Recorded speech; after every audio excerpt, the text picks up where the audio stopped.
Welcome to today's podcast discussing 3 reasons for the 1,000 years reign of Jesus. You can read the in-depth study on my website, The Church of the Firstborn, and also on my main website at A Matter of Truth. This conversation is powered by Google Illuminate. Check out illuminate.google.com for more. We're diving into a fascinating discussion today about the 1,000-year reign of Jesus and the implications for a world where Satan's influence is removed.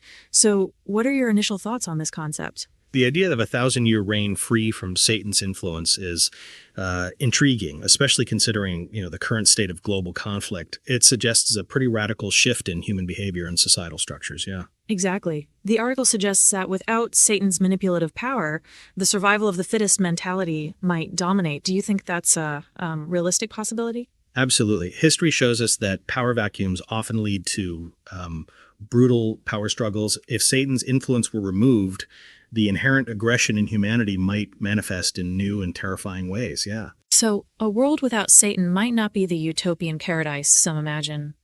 Let's explore the 3 reasons given in the article for this 1,000-year reign. The first reason cited is the judgment of Satan and the fallen angels.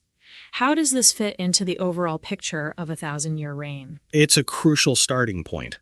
Without addressing the root cause of evil, any attempt at establishing peace would be futile. The judgment of Satan establishes a foundation for lasting peace, right? Right. It's like cleaning up a crime scene before you can start rebuilding. You can't have lasting peace without first dealing with the instigator of conflict. The second reason focuses on delivering the remnant of Israel. How does this relate to the judgment of Satan? The deliverance of the remnant is a direct consequence of Satan's judgment. With the primary source of oppression removed, Israel can finally experience the promised restoration and peace. It's like removing a weed before you can plant a flower. You need to clear the ground before you can cultivate something new. The third reason is for the world to know God as the only true God. How does this tie into the previous 2 points? This is the ultimate goal. By removing Satan's deception and establishing peace, humanity can finally have an unhindered relationship with God. The 1,000-year reign becomes a period of spiritual enlightenment. Yeah, it's like removing the fog to reveal the sun. Once the obstacles are gone, the true light can shine through. The article also discusses the nature of this reign. It's not just about the absence of Satan, but also about a positive transformation. Precisely. It's not simply a passive period of peace, but an active period of learning and spiritual growth under Jesus' leadership. Right, it's a period of rehabilitation, not just incarceration. A chance for humanity to learn from its mistakes and build a better future. The discussion also touches on the role of faith in understanding this future. How does faith play a part? Faith is essential for understanding the unseen realities of God's plan. It's the lens through which we can grasp the significance of the 1,000-year reign. Yeah, it's the bridge between the present and the future, connecting our current understanding to the hope of a transformed world. The article acknowledges alternative interpretations of certain scriptures, particularly regarding the nature of Jesus. How do these different perspectives affect the understanding of the 1,000-year reign? Different interpretations of Scripture lead to different understandings of the 1,000-year reign. Some might see it as a literal 1,000 years, while others might interpret it symbolically. Right. It highlights the importance of careful biblical study and interpretation. The meaning of the 1,000-year reign is not self-evident. The article also mentions the war in heaven. How does this ancient conflict relate to the 1,000-year reign? The war in heaven provides context for the 1,000-year reign. It shows that the conflict between good and evil is not a new phenomenon, but a long-standing struggle. It's the backstory to the main event. Understanding the war in heaven helps us understand the stakes of the 1,000-year reign. Let's return to the survival of the fittest concept. If Satan's influence were removed, would this necessarily lead to a violent dog-eat-dog world? It's a complex question.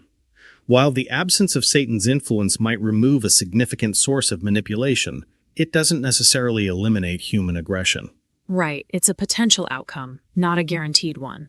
Human nature is complex, and the removal of one factor doesn't automatically predict the outcome. Why is it important to understand the reasons behind the 1,000-year reign? Understanding the reasons provides a framework for hope and purpose. It gives meaning to our struggles in the present and offers a vision for a better future. Yeah, it's a source of comfort and motivation. Knowing the ultimate goal helps us navigate the challenges of the present.